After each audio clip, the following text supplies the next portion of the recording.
We've got this nuclear theme, and continuing with that tonight, I'm pleased to introduce our next guest, who's president of the Global Footprint Network, Mathis Wackernagel. Mathis, welcome to the show. Thank you so much for having me. All right, so tell us about your work at the Global Footprint Network. I mean, you're doing such interesting stuff there, and especially give us this data-driven accounting metric that you guys. I mean, what is that? Like with money, it's important to know how much do you earn, how much do you spend. If you don't know that, you likely will go bankrupt. The same thing with resources. If you don't know how much you have, how much is being regenerated by your ecosystems, compared to how much it takes to support you, you may go bankrupt. That is not a known concept in the United States. Have you been aware of that? I mean, some people are catching up.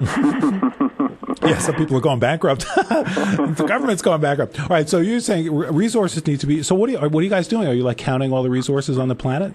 That's what we do. I mean, we think like farmers. Essentially, express things through area that is productive. These are the acres of ecological productive space, and we have about 5 acres of biologically productive space per person on the world right now at the current population. Wait a minute, level. so let's look at that statistic. 5 productive acres? Yes, that's like forest areas, cropland, fisheries, etc. All right, so what other types of resources are you measuring? So like a farmer, we say essentially how big is the farm? Okay. So that includes like wood and waste absorptive capacity, all kinds of services that add up to a surface area that we can look up on the map. And then we can compare it with how much area is necessary to support everything that we consume and to absorb all the waste. That's what we call the footprint. So we can compare our demand on ecosystems to what ecosystems can regenerate. Currently, right. If you look at the resource demand of humanity, it takes about 1.5-fold what Earth can regenerate. Now, wait a minute. You're saying today the resource demand of humanity is 1.5 times what it takes to regenerate that? That's correct. All right. Now, we've been talking about nuclear energy on the show tonight. So what? I wonder why. Good question about that. So, what's your take on nuclear energy? Can nuclear energy be part of a sustainable environment?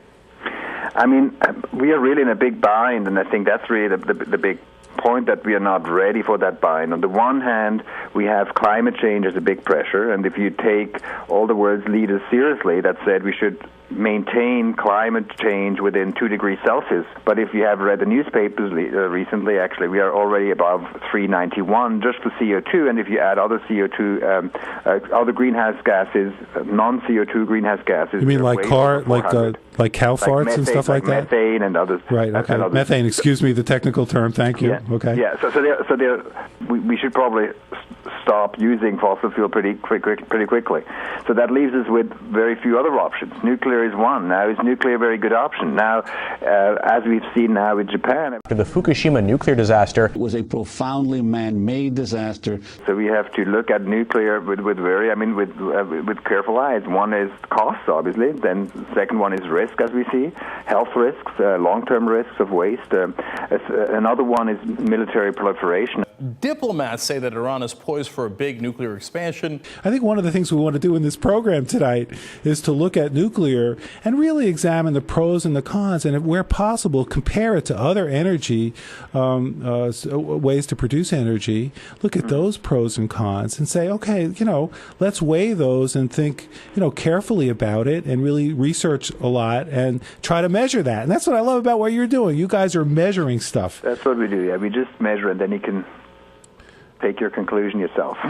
That's it. All right. What is the website that people should go to learn more about this? Yeah. I mean, a more technical website where there's the information about what we do is at footprintnetwork.org. That's all one word, footprintnetwork.org. But you can also directly go to footprintcalculator.org, which is a more animated version with an avatar where you can kind of walk through the landscape and consume different things and find out how big your footprint is. Oh, I love that. Okay, so basically what you do is you go to that website, footprintnetwork.org, and you put in your location by country. There's about, 10 or 11 countries there. And then you can find out how many planets it takes to support your lifestyle. That's so funny. So you can actually put your footprint into this, and that's pretty fast. It's a nicely laid out website as well. Thank you. Good. So now, if you've done a good job in what you're doing as the president of the Global Footprint Network, what are the results? What can we measure about how well you're doing your job?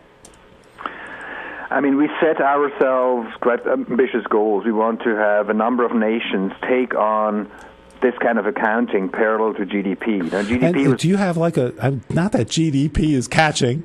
In fact, I heard a recent NPR segment where they asked a bunch of people. So what exactly is GDP? I think 1 out of 10 people actually knew that it stood for gross domestic product.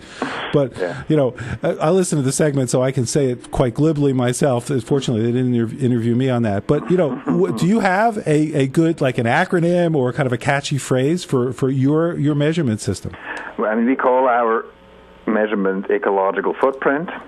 It's perhaps not as catchy as GDP, but let's come up with get the idea. Come on, Mathis. How much area is needed to support you, and so you can look at it nation by nation. That's what we do. We track about 200 nations in terms of how much biocapacity they have. Well, having access to biocapacity will become even more important.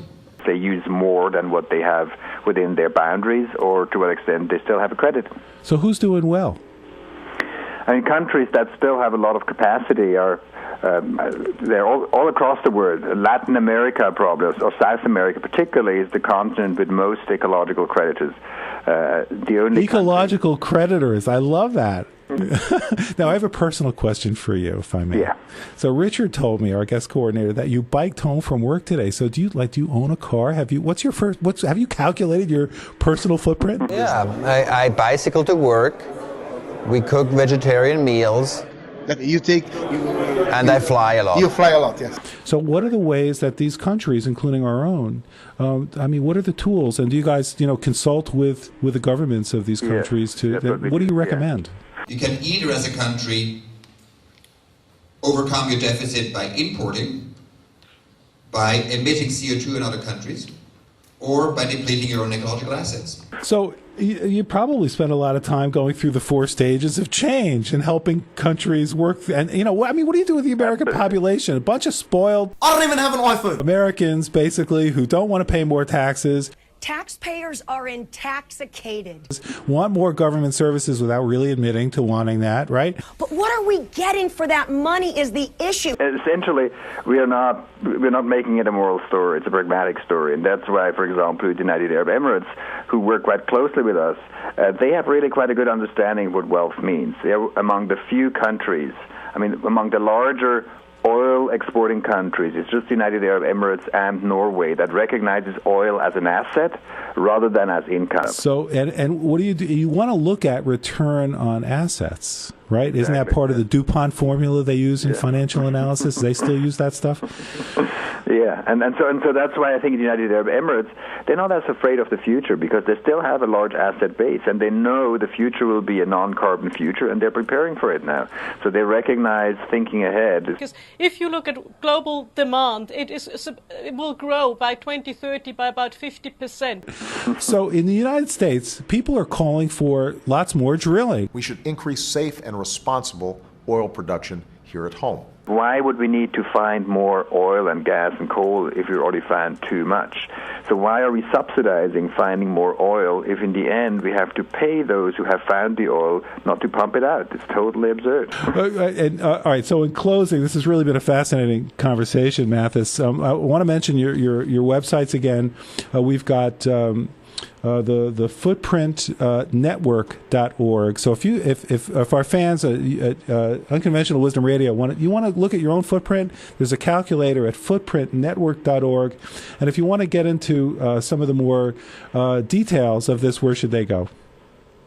That's on that very website, footprintnetwork.org. Lots of details and reports and explanations and graphs for those who like it. globalfootprintcalculator.org gets you directly to the calculator. Fantastic. Mathis, thank you so much for joining us. You've been a pleasure. Very informative. Wonderful talking to you. Thank you, Eric. You're very welcome. That was Mathis Wackernagel, who's the Executive Director and President of the Global Footprint Network. We want to thank him so much for joining us. So interesting.